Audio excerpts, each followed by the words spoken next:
নমস্কার। শ্রী আম্মা ভগবান শরণম। এখন আমরা শ্রী পরমজ্যোতি ভগবতী ভগবানের চমৎকার শুনব।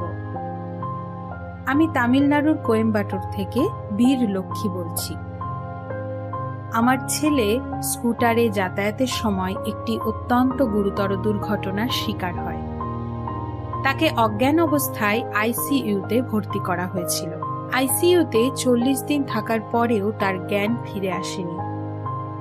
সেই কঠিন সময়ে এক বন্ধুর মাধ্যমে আমি শ্রী পরমজ্যোতি ভগবতী ভগবানের কথা জানতে পারি। সেই মুহূর্তটি আমাদের জীবনের একটি শক্তিশালী মোড় হয়ে ওঠে। আমি কোয়েম্বাটোরে সৎসঙ্গে যোগ দিতে শুরু করি এবং পূজায় অংশগ্রহণ করি। আমার ছেলের আরোগ্যের জন্য একান্তভাবে প্রার্থনা করি। একটানা সপ্তাহ ধরে প্রতিদিন আমি গভীর আত্মসমর্পণের সাথে সৎসঙ্গে যোগদান করি। শ্রী পরমজ্যোতি ভগবানের অপার কৃপায় একটি মহান চমৎকার ঘটে। আমি নিয়মিত সৎসঙ্গে যোগদান শুরু করার 10ম দিনে আমার ছেলে, যে 40 দিন ধরে অজ্ঞান ছিল, তার জ্ঞান ফিরে আসে এবং তাকে আইসিইউ থেকে স্বাভাবিক ওয়ার্ডে স্থানান্তরিত করা হয়।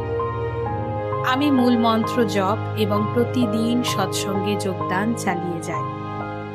পরের সপ্তাহের মধ্যে সে সম্পূর্ণ সুস্থ হয়ে ওঠে এবং তাকে বাড়ি ছেড়ে দেওয়া হয়। তবে দুর্ঘটনার কারণে সে কথা বলতে অক্ষম ছিল।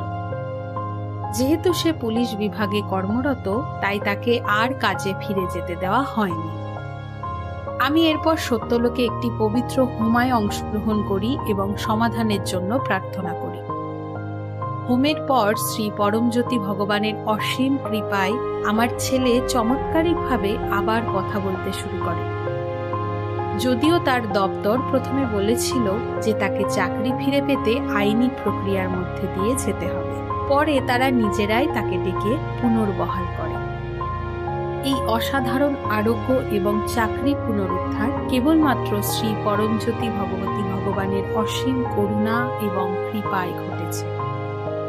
আমাদের পরিবারকে এই চমৎকার পরিবর্তনের আশীর্বাদ প্রদান করার জন্য আমরা কৃতজ্ঞ চিত্তে তাদের দিব্য পাদপদ্মে শতকোটি প্রণাম নিবেদন করছি।